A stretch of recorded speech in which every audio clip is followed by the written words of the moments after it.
Hello, everyone. Welcome back to another edition of Blue Blood on the Main Line. I'm your host, Curtis Sumpter, and I'm here today with James Taj Bell. Taj, what's up, man? Glad to have you on the show. How's everything going? Thanks for having me. Everything's all right, man. Good to see you. Thanks, man. Same. I know I got a chance to see you a little bit over the Thanksgiving break. You came home. We hooped for a little bit. Got a chance to, get a chance to work out with you. It was good seeing you healthy again, man. How has it been since you've been back on the court? Definitely been a grind to get back to where you want to be. To miss that much of high-level basketball and then jump right into it, it's always like a shock to your body and mentally just to get back to that level. But I'm blessed and happy to be here, man. So for a lot of people who don't know, probably like a year and a half ago or 2 years ago, you went through a situation where you had to stop playing basketball. You weren't sure if your career was gonna, continue or not. And everyone who knows you, you're a fit guy, muscular, fit guy. And I remember when I saw you, I was like immediately like something wrong, what's going on? So how was that, man? If you can explain exactly what was going on, tell the fans and how you dealt with that. It was something that my family has a history of.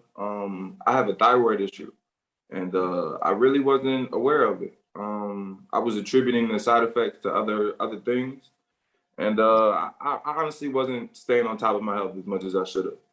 And it caught up to me. I was at a physical in Serbia, and I was getting on a treadmill to start my physical, and my heart rate was really, really, really high. Like I think it was like 140 beats per minute or something.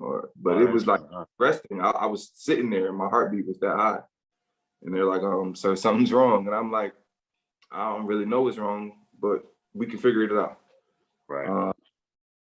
So my thyroid threw everything out of whack. It was sending hormones everywhere, and it just wasn't good for me. But I came home, got some treatment. Like I said, I saw you at a point in my recovery, and it wasn't pretty, but we're back, man. It took a while, but I'm blessed to still be able to play. It was one of the best news. It was, some of the greatest news I've got, when I heard that you were actually, going back, getting another opportunity. Because again, you just don't know what's going on when you're dealing with issues like that internally. It's not like it was an injury or something like that. These are, like you said, hormonal things. So, I didn't want you to, lose out, on something like that, I understand. It definitely hurt being away from the game, but it humbled me. It gave me a new appreciation for the game, and honestly, a new hunger just to get back to that level. That's what's up, man. So, just for the fans who don't know, you're class of 2010, right? 14, right? Yeah, you graduated in 14. I started in 2010, yes, sir. Who did you come in with? Who was a part of that class? Honestly, it was me and Javon. I think, it was me and Javon. Marcus Kennedy was supposed to come in that year too, but I think he did a prep year and ended up coming. It was me and JP. JP, man, that's awesome. So, and this is funny for a lot of people who don't know. You and I, we kind of, we know the same people. I mean, we're not from the same area, but I grew up. Your dad actually lived in the building that I grew up in, so I knew your dad for years prior to even knowing who you were. And he watched me in high school, and always would talk about basketball. And then, Sure. As I'm starting to play, I think maybe in college or about to leave college, he's like, you know what? Villanova is recruiting my son. And I'm not going to lie. I was like, okay, he probably got a letter. You know how you see where everyone says like, yo, my son is getting recruited. I'm like, I know I was saying the same thing. I thought I was getting recruited by everybody when I got a letter. I said, but all right, we'll see. And then I'm like looking at the names, and I'm like, the names ain't matching up. I don't know. But then he was like, no, I'm telling you, my son. And finally, when I got a chance to meet you and see who you were and followed you in high school, I was like, oh, your son really can hoop. Like, he wasn't lying.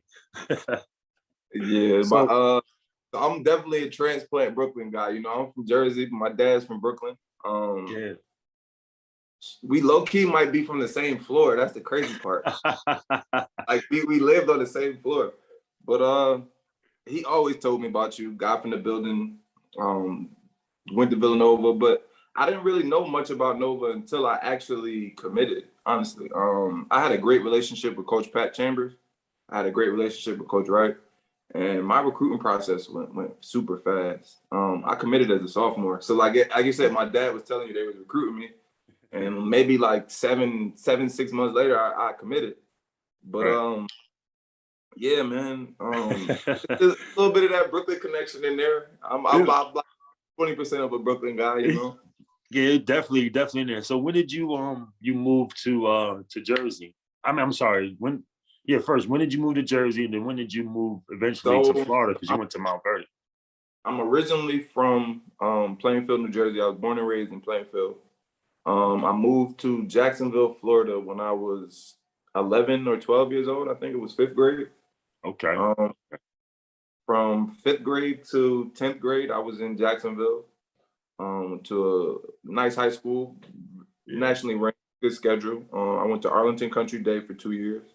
And then my last 2 years, I went to Mount Verdi Academy. Who was just some of your teammates? I mean, for those who don't know, Mount Verdi is like, for me, it was like the Oak Hill, where it was, everybody was on the team. It was an all-star team. So who was on your Right. squad? So I definitely played with some guys. I think my senior year, we might have had like 8 seniors and like 7 of them went high D1. But I played with a lot of players. Even from Arlington Country Day, I played with guys like Wally Judge. I played with what's my man name? Wow, it hurts me that I can't remember. See, But that shows mainly Arlington Country Day, Wally. I played with players like Jamel Jones, went to Marquette. Oh wow, yeah. Papa Al ended up going to St. Joe's. He was on my team. He graduated the same year. Harcourt Paulson went to Maryland, stayed 2 years, went pro. Yeah, you naming some guys, man. I mean, Ugo, he ended up going to Harvard. Our team always end up being stacked. My starting point guard ended up going to Delaware my senior year, Caleb Clyburn. We always had a team. We always definitely. And then the coach was Kevin Boyle was there too, right? He coached you. So Coach Boyle came, I think, 2 years after I left. Okay. My high school head coach was Kevin Sutton. After I left, Coach Sutton went to Rhode Island. Yeah, I mean, he was at George Washington in DC. He was at right now he's at Gulf Coast. But he was at Pittsburgh for a while. But I definitely played for a good coach too. Man, you like you said, you got recruited by Villanova. You was playing, high level basketball prior to, coming to Villanova. So it seems like coming to Nova might have been somewhat of a smooth transition. I will never say nothing is easy because nothing is ever easy, but sort of smooth.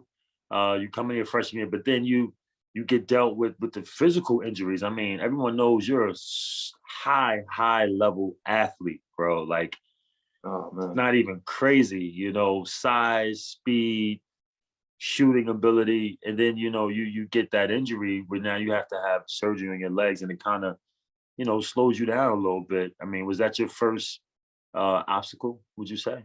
I would say second, because coming into college, I had 2 stress fractures. My junior year of high school, I developed the first, and from compensating, putting too much pressure on the other, I ended up with 2.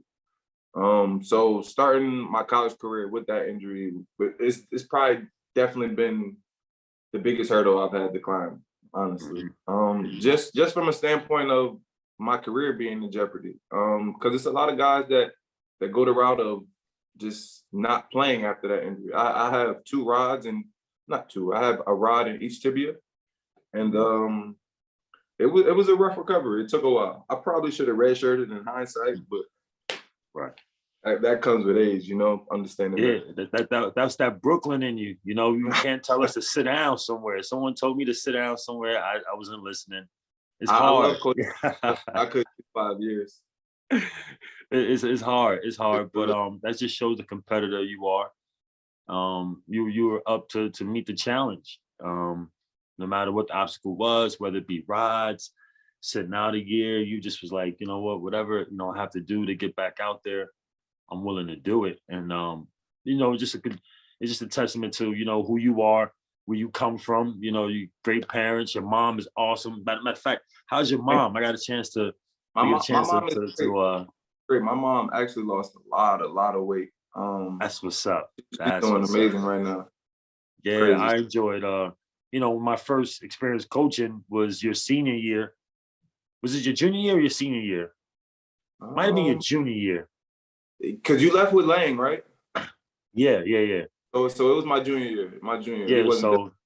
so that was my first year, stepping into the coaching world, understanding it, and you guys were, the first guys that I had to learn, and I would say like, hey, like I'm not a coach, I'm learning, I'm transitioning, so you guys can teach me as well as I can kind of help bridge that gap between you and Coach Wright, kind of Right. help relay some of the things, some of the messages that he's trying to do, clean it up a little bit. And I thought we had a great year. It was Arch's first year. It was a rough year. It was an up and down Right. year, but I thought the team, from my understanding, the guys, I felt you guys really, really clicked, got together. I mean, Tony Chenault came in on the team. We had Dylan in it, so it was kind of like Right. a lot of different pieces. Everybody trying to get familiar. It was a great experience for me. I would say, stepping into the coaching world. It's a little rough, man, chasing you guys around, going to class and stuff like that. I We, wasn't we aware. we weren't the easiest to deal with. Not at all. Not at all. But by the middle of that year, we got our stuff together. Yo, man. But just coach, breaking my cherry and having me, do those humbling things, and checking classes and doing other little things that I was just like, I thought I was coaching, but it just opens your eyes to what you don't see, and you respect the program even more after going through it. And it actually helped me be better in trying to relay messages to you guys, man. So I I appreciate you love to hear guys that. I not, definitely love it. you know what I Because mean, I know we not weren't killing the me easiest to too deal much. with. I know we weren't the easiest to deal with. No, We had an you, interesting you group of you guys. you were good, Taj. You were good. You were good. No one was bad, man. But it was just a really, really fun year. So I leave. Now it's your senior year. Um, we lose to North Carolina in that tournament game, which I thought we could have won. Like that was a kind of a close game. And I think everyone kind of had us out to begin with. Right. So your senior year, you come back, man. You guys, night and day, man. Tell me how that was. Now your senior year, you the captain. We something changed, something clicked for all of us at that point. Like I said, my junior year, middle way through that year, we figured something out. I honestly feel like we internally started working harder, not practice, not team events. We were in there on our own grinding, and it made everybody individually better, but it made everybody want more also. So going into my senior year, it was just I knew the work I put in. It was just time to let it show. Yeah. I had the confidence of the coaches. I had the confidence of my teammates, and we all had each other's back collectively. And I think that's what put us over the top. We were gritty. We were nasty. You know what I mean? We had an edge to us. You We wanted everything we didn't have before. you said it perfectly, and you guys had confidence. Like I definitely could see the confidence from year one in you as a player to your role to what you had to do as a leader increase. I saw Javon's maturity. Arch stepped up again. Darren Hilliard, his confidence went through the roof. I would say he probably made the biggest jump from that junior year to senior year. Matter of fact, no, and that was his junior year. I'm sorry. That was Right. yeah. So it was all right. Yeah, because he's a year behind you. So that jump for him was huge. And But even the team, piggybacking off of that, like our first tournament, we were in the Bahamas, USC, Kansas, and what? I think it was either Iowa. I think it was Iowa or Purdue. But Iowa, yeah. amazing against Kansas. Yeah. Darren went crazy on Wiggins, Wayne Selden, Joel Embiid. I think Darren had like 21-7 or something like that. Yeah, Darren. I remember that year.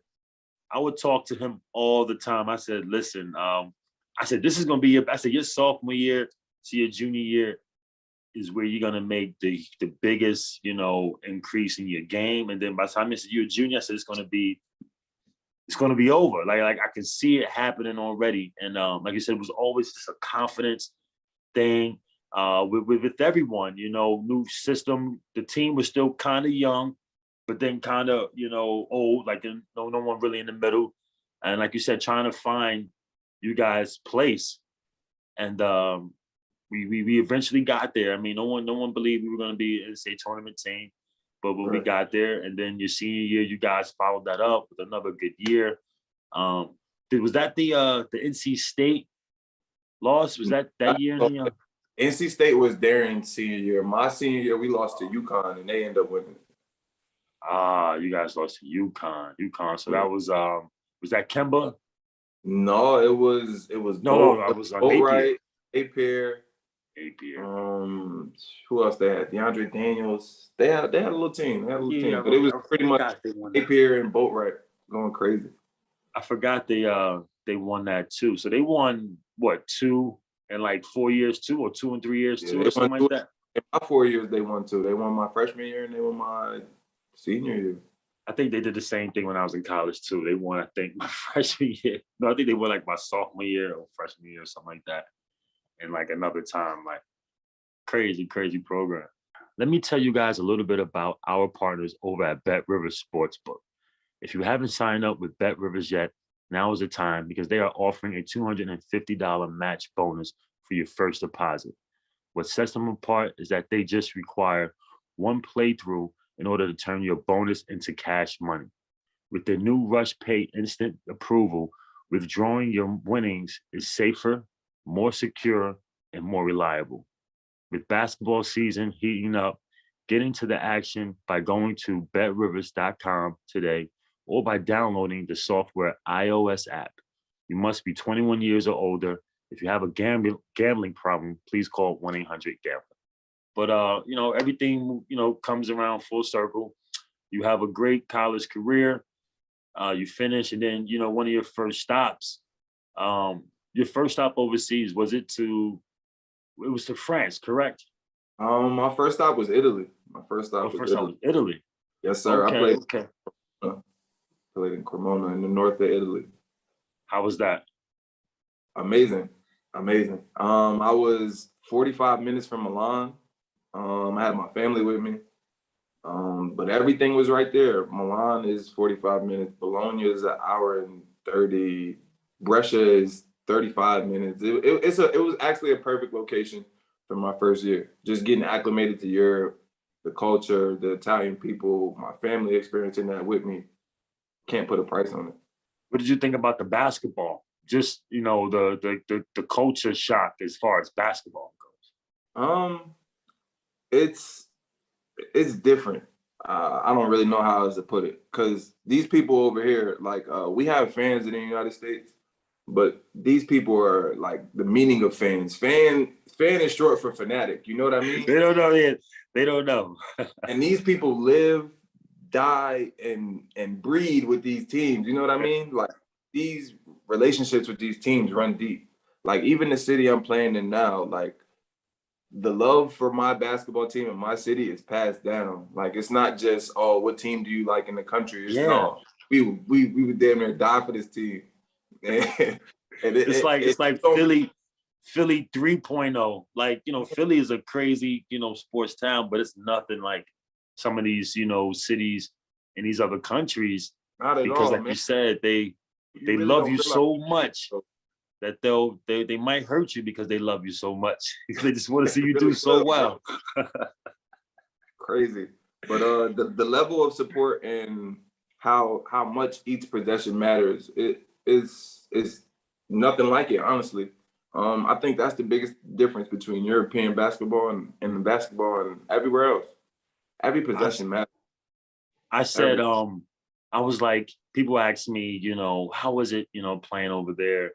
And granted, you might have not always played for the biggest team, the biggest budget or small team. I said, it don't matter what gym we walked into.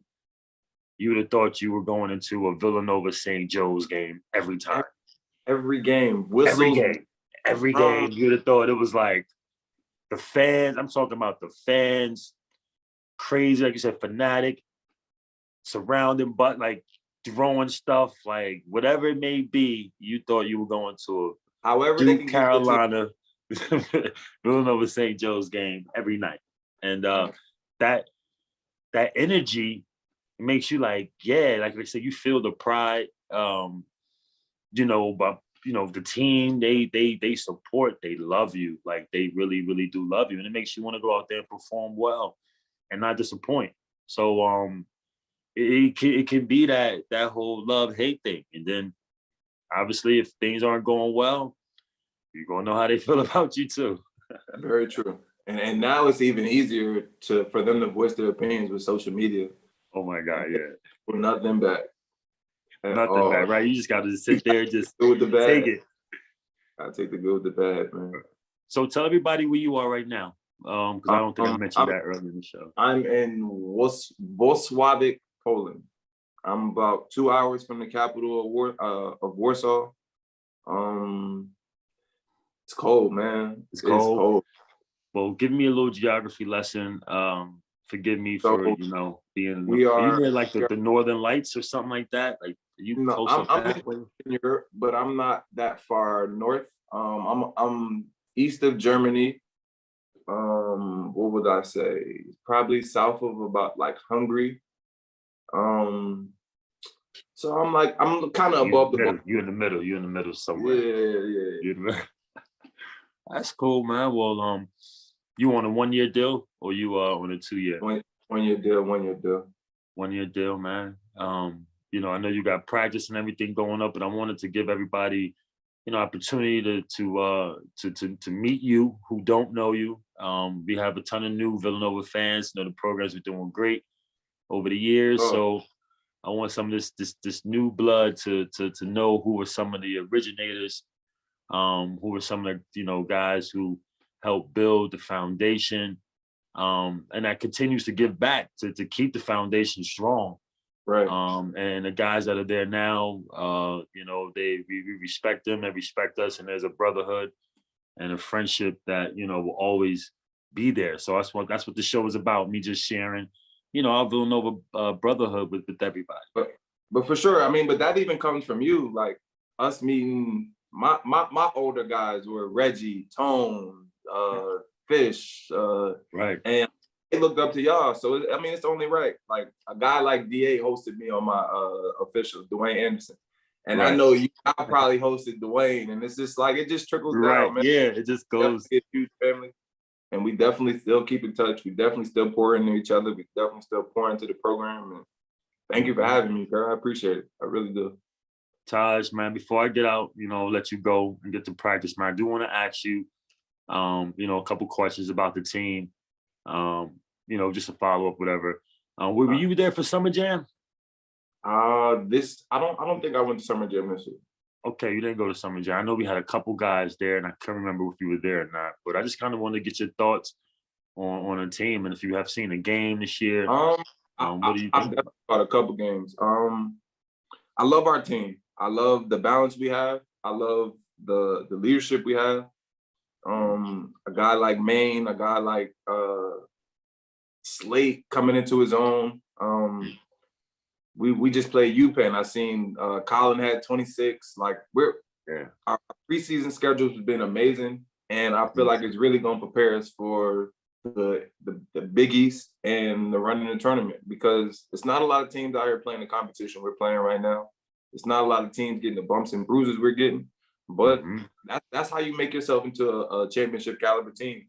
You got to see where you're at, and honestly, if that's the cream of the crop, we're not too far. I agree totally. He's made this preseason schedule like extremely, extremely tough. And we already got 2 losses, but it's okay though. Guys are 100. competing. All right. You see guys getting better. You see some of the young guys getting thrown in there, getting a little bit, drip feed, what it's going to be like, and then learning. But it's going to be a battle this year. I It don't think really. it's going to be like years past. I see it being somewhat of like, that junior year of yours, where, it's going to be a fight. It's going to be a dog fight all year. I Right. still think we're going to have success in the end and be a tournament team, but we're going to have a lot of close, memorable moments. Let's just say that. And Sure. it makes for a thrilling season. I'm excited, man. I'm totally excited. When did I you think it's great by the end of the year. By the time the tournament comes around, it's not going to be many teams that want to match up with us. No, I can't. we just gotta stay. We gotta stay healthy. I do think we continue to grow. We continue to grow, Eric. And then the freshman from Germantown. Oh my God, I forget his name. I can't pronounce his name. Germantown freshman. He's really, really, really good. And I think he might have been hurt or sick or something like that. But getting his reps and getting him more familiar and getting him acclimated into the rotation, Right. I definitely can see Villanova, being there, was one of those teams towards the end of the year, doing well. Sure, man. Cool. But James, Yeah. thanks again for having you on the show. This was awesome. I had to get up out of bed a little early to make sure I was able to get you, but it was all good though. I'm about to run to the gym now. And I'm happy we made it work. Yeah, I'm on my way to practice too. I'm gonna go get a little workout in myself, get it in, get the day started. Gotta get preparation in. For sure, man. But tell your family, tell your dad, tell your mom. Yes, sir. I'm super proud of her, excited. I would love to see her again. She was an awesome, awesome parent, as all those parents were that year for me, especially your mom, Henry's mom, JP's mom, Dylan's mom, Arch's mom, you just Darren's mom. You know what I mean? Like Daniel's mom, dad. So it was a unbelievable experience. The whole family community. So again, man, thanks for being on the show. And good luck the rest of the season. And you guys got a game tomorrow. You know what we do, man. Attitude and hold it down. Represent. All I know how to do. Appreciate you for having me, Curtis. All right, man. Stay healthy. Love you, bro. Have a good one. Have a good day. Love you too, man.